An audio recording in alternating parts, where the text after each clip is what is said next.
Recently, Andrej Karpathy wrote a blog post about loop engineering. Anthropic, which is the company Karpathy works for, also released something about loop engineering. So I want to say a few words about that. I think it's a new paradigm. It's an interesting paradigm, and it's not really new in the sense that loop engineering is just a fancier word for reinforcement learning. So it's been around for a while. It's been the key success factor in what Dick Sutton did, what Silver did, AlphaGo Zero, all these big successes. And then later on, ChatGPT, which was trained by reinforcement learning through human feedback. So this idea of what's now being called loop engineering, I think if I follow the market correctly, that's how the market will settle in calling it loop engineering instead of reinforcement learning. But the point is, the key here is that whenever we have these new paradigms, what's interesting about it is that they kind of shift the mindset. What I mean with that is when in the 19th century, people understood thermodynamics and hydraulics, people started thinking about the way human brains work, kind of like hydraulic systems with pressure and things like that. And then when electronics sort of came of age with Maxwell's equations, etc., we all believed and still sort of believe that everything in our brain is electricity. Now then neural nets came out. Of course, they were inspired by the idea that we kind of function through neural nets. And now loop engineering is just the next level. Now, what I want to say here is, first, I find it interesting. I think it's a good way to summarize what actually AI is really all about. It's also helpful in terms of understanding where the industry is going. And I think most importantly also, it sets a benchmark for actually real world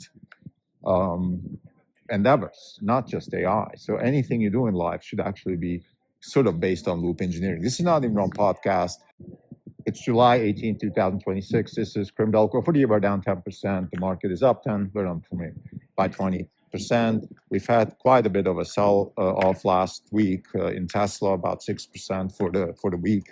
Now the market's a bit jittery. SpaceX had an aborted Starship launch, which drove down the SpaceX stock, and looks like Tesla is kind of trading a little bit in tandem now with SpaceX, which of course makes no sense if you believe that for a while it was trading like a pair trade, and now that SpaceX is going down, all of a sudden it's going down with it. So maybe that's not the case.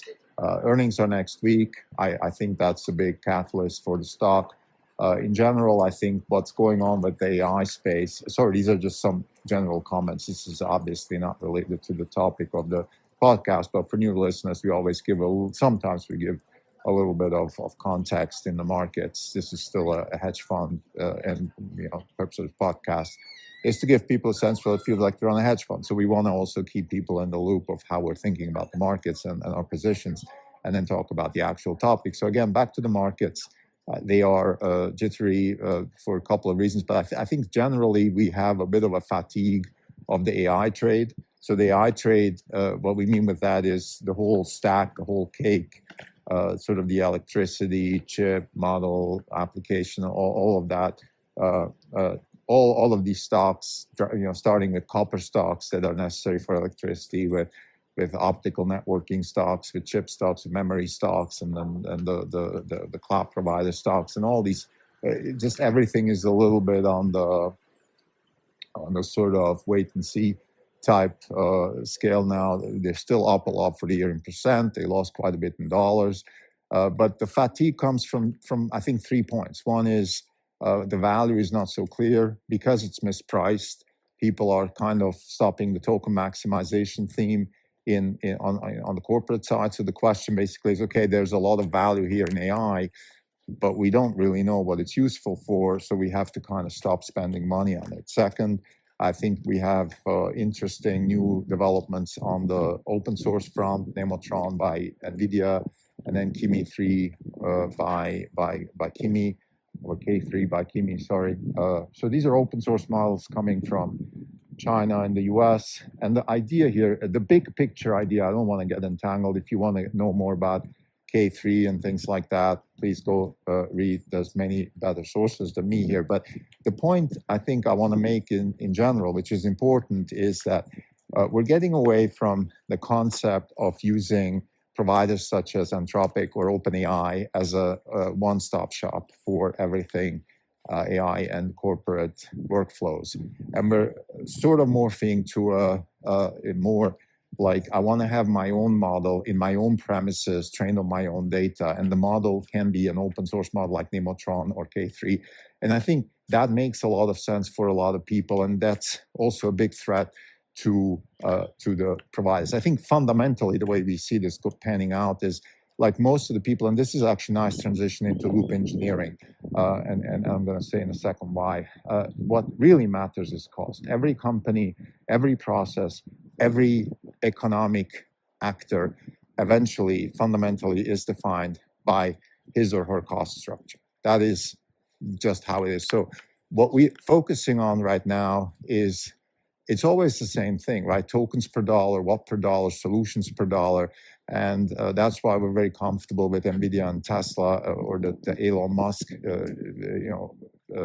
ecosystem in general, because that's what they're optimizing for. It's cost relative to value. And that's not exactly what most other people are optimizing for, including the Chinese. The Chinese are low cost, but that is just their sticker price. The actual cost structure of China is much, much higher, and that is, of course, on the long run, not sustainable. So now let's transition to loop engineering. So there's three factors to loop engineering. There's three agents that intertwinely loop each other.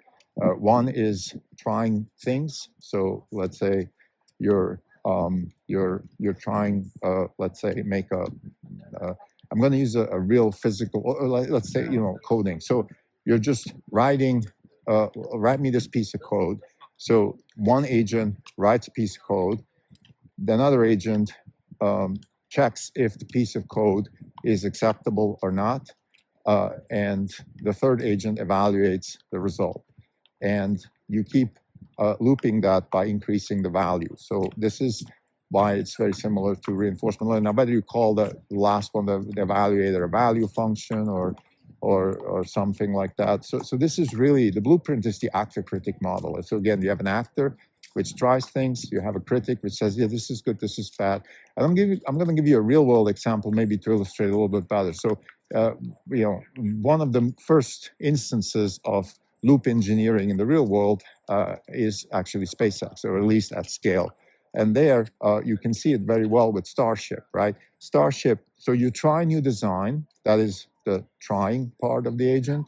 Then you have, within the trying, of course, you have people who say, okay, well, we should do this versus that. So that's the critic. Yeah, you should change the tile and not. And then the evaluator is actual, in this case, it's obviously physics and nature.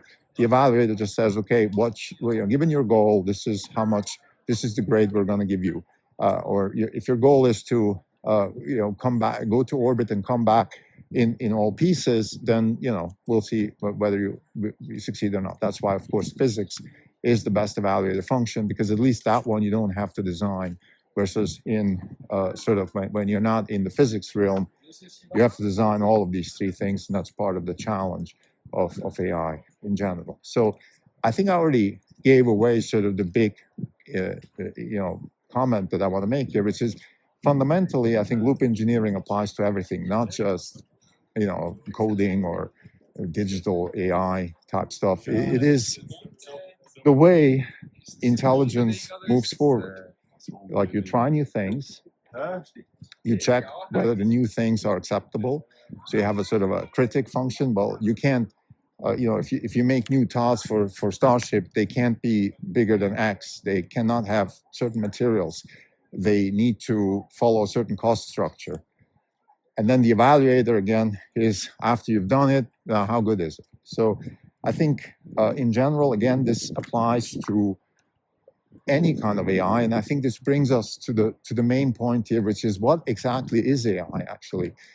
AI is just an iterative process. It's a mechanized, machinized way to iterate at scale and speed, and find ways to evaluate that iteration against some sort of goal. That's what AI is. And when we talk about artificial superintelligence, that's what we're really talking about.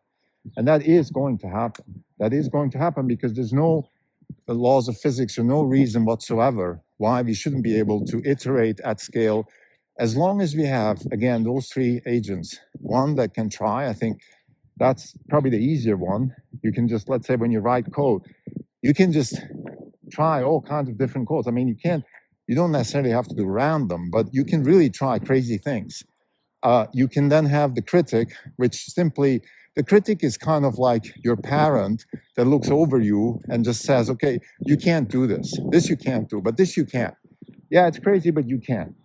And then third, the evaluator. Again, the evaluator is just simply, okay, now what you did, you did 50,000 versions of this code, and I think this one's the best. Use this one. And now iterate again based on this one, and so forth. So again, loop engineering, in my opinion, is a nice conceptual way to describe what actual AI is all about, and I think it's gonna penetrate into the psyche or into the zeitgeist, and that's kudos to Karpathy and the Anthropic team for that. Thank you.